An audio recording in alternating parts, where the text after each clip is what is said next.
뛰어넘다, 상상하다, 푸시, 플레이. 이거 한국 게임 산업의 거인 NC소프트의 공식 슬로건이거든요. 네. 리니지, 아이온, 블레이드 앤 소울. 정말 한 시대를 풍미했던 이름들이죠. 맞아요. 정말 하나의 장르를 만들고 시장의 규칙을 정했던 말 그대로 거인이라는 표현이 딱 어울리는 회사였어요. 그렇죠. 그런데요, 요즘 이 거인을 바라보는 시선이 아주 복잡해요. 네네. 많이 복잡하죠. 그래서 오늘은 NC소프트의 속을 제대로 한번 파헤쳐 보려고 합니다.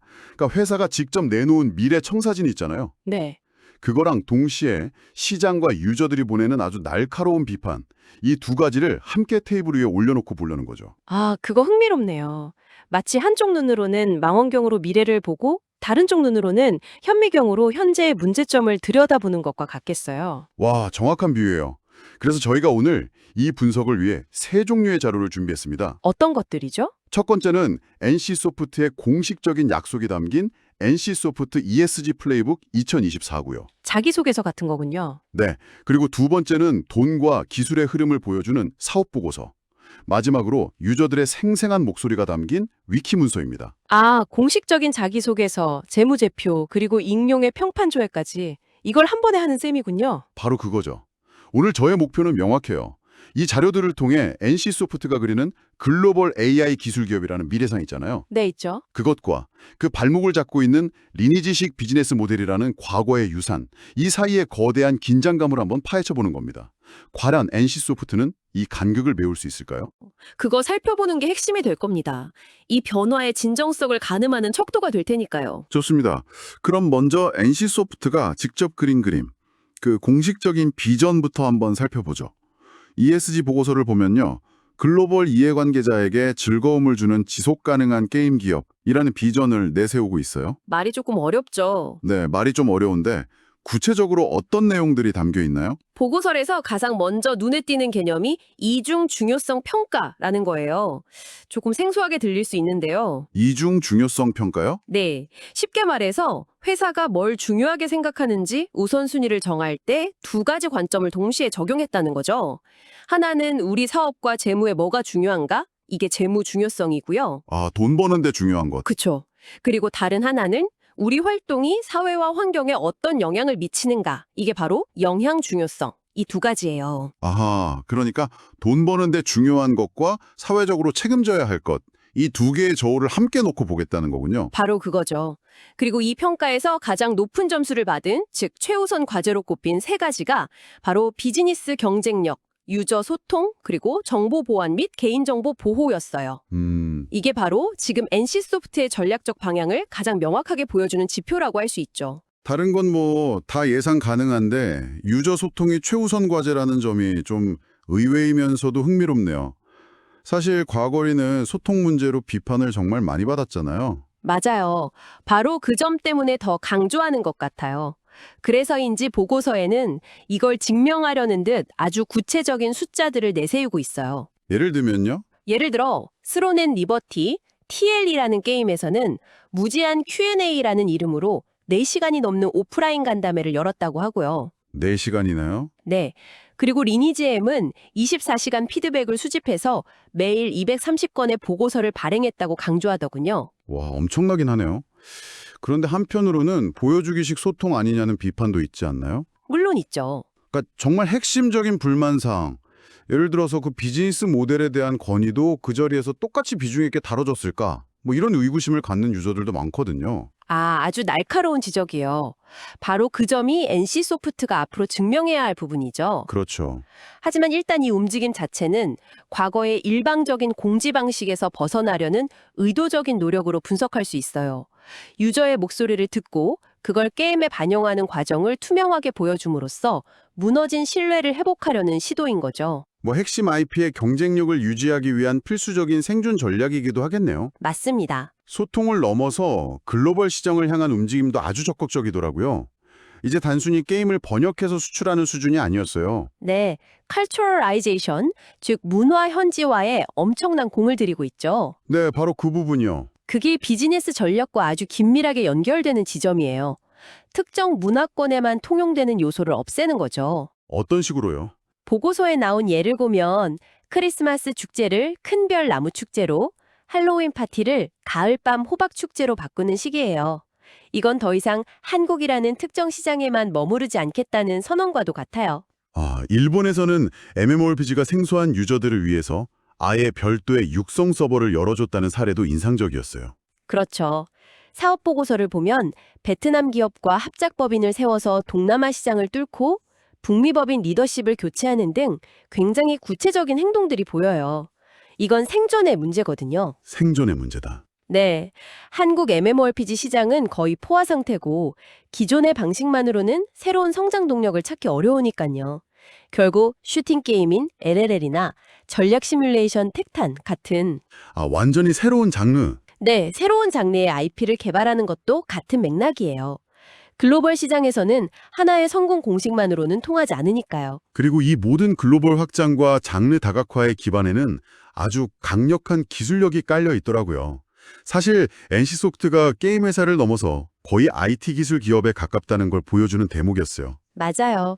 자체 거대 언어 모델인 바르코를 개발했다는 소식은 많이 알려졌는데 이걸 활용해서 바르코 아트라는 이미지 생성 툴을 만들었더니 아트 리소스 제작 시간이 평균 80%나 단축됐다고 해요. 80% 단축은 정말 어마어마한 효율 향상이네요.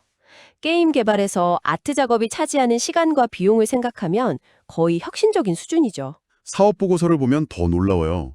거의 영화 특수효과 스튜디오 같은 기술들이 나오거든요. 오, 라이트 케이지라는 기술로 캐릭터 피부 질감을 3D로 스캔하고 프로시저럴 뮤직이라는 기술로는 게임 상황에 맞는 배경음악을 AI가 실시간으로 작곡해서 틀어준다고 합니다. 와, 이 기술들이 결국 지향하는 목표는 하나예요. 바로 궁극의 몰입감이죠. 궁극의 몰입감. 네, 플레이어가 정말 다른 세계에 와 있는 듯한 느낌을 주기 위해 시각, 청각, 모든 면에서 기술을 쏟아붓고 있는 거예요. 이건 NC소프트의 미래 성장 동력이자 다른 회사들이 쉽게 따라오지 못할 강력한 해자, 모트가 될 수 있습니다. 그런데 이렇게 AI 기술을 깊이 활용하다 보면 분명 윤리적인 문제나 예상치 못한 부작용도 생길 수 있잖아요. 물론이죠. AI가 만든 콘텐츠의 저작권 문제, 데이터 편향성, 혹은 AI가 유저를 기만하는 데 사용될 가능성, 여러 위험이 존재해요. 그렇죠. 바로 그 때문에 NC소프트가 보고서에서 AI 세이프티 팀을 신설하고 데이터 활용 정책을 수립하는 등 책임 있는 기술을 그토록 강조하는 겁니다. 기술 개발의 속도만큼이나 그 방향과 책임에 대해서도 깊이 고민하고 있다는 걸 전략적 포석인 거군요. 맞습니다. 맞아요. 기술에 대한 책임감 있는 접근을 강조하고 있는데 바로 여기서 그 거대한 모순점이 드러나는 것 같아요. 어떤 모순이죠? 우리가 함께 살펴본 위키문서의 사용자들은 이런 질문을 던지고 있거든요. 가장 큰 책임이 필요한 비즈니스 모델 자체는 왜 바꾸지 않는가? 리니지식 BM이 이 회사의 전부다라는 아주 강력한 비판이죠. 바로 그 지점입니다. NC소프트가 마주한 가장 크고 근본적인 딜레마죠. 공식적인 메시지와 시장의 인식 사이에 존재하는 이 거대한 간극. 이게 현재 NC소프트의 평판을 규정하는 핵심 요소예요. 확률형 아이템에 기단한 비즈니스 모델이 과거의 주가를 100만 원까지 끌어올릴 만큼 막대한 수익을 안겨준 건 사실이에요. 하지만 동시에 악랄한 BM, 사행성, 이란 사회적 비판의 중심에 서게 만들었죠. 그렇죠. ESG 보고서에서는 유저와의 소통을 최우선 과제로 삼았다고 하는데 위키문서에서는 그런 ESG 경영 노력 전체를 위선적인 행보라고까지 평가하고 있으니 이 간극이 정말 심각하게 느껴져요. 어쩌면 이건 회사 내 부서 간의 단절을 보여주는 걸 수도 있어요. 부서 간의 단절이요? 네, 마케팅이나 ESG 팀은 진심으로 회사의 이미지를 개선하고 미래 비전을 보여주고 싶어 할 수 있죠. 하지만 회사의 핵심 수익을 책임지는 사업부는 수십 년간 검증된 성공 공식, 즉 확률형 아이템 BM을 쉽게 포기할 수 없는 딜레마에 빠져 있는 거예요.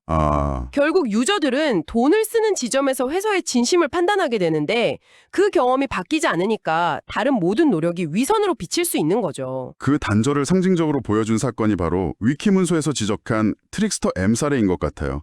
이건 정말 아픈 지점이네요. 그렇습니다. 이건 단순히 게임 하나를 실패한 게 아니에요.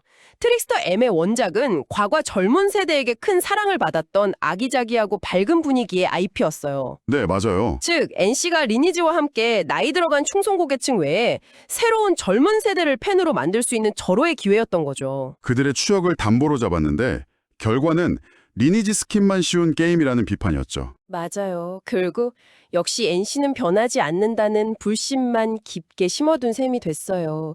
이건 미래의 잠재 고객을 스스로 잃어버린 돈으로 환산하기 어려운 아주 값비싼 전략적 실수였습니다. 이 사건 하나로 NC는 어떤 IP를 가져와도 결국 리니지로 만든다는 인식이 확고해졌으니까요. 네. 여기서 정말 근본적인 질문이 나오네요. 과연 한 기업이 과거의 성공을 이끈 핵심 비즈니스 모델에 이렇게 크게 의존하면서 진정한 미래로의 전환을 이룰 수 있을까요?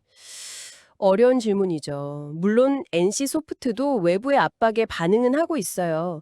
예를 들어 확률형 아이템 정보 공개를 의무화한 개정 게임 산업법에 따라서 NC 확률 정보라는 통합 사이트를 만들어서 정보를 공개하고 있죠. 규제에 맞춰서 대응은 하고 있다. 네, 최소한의 대응은 하고 있는 거예요.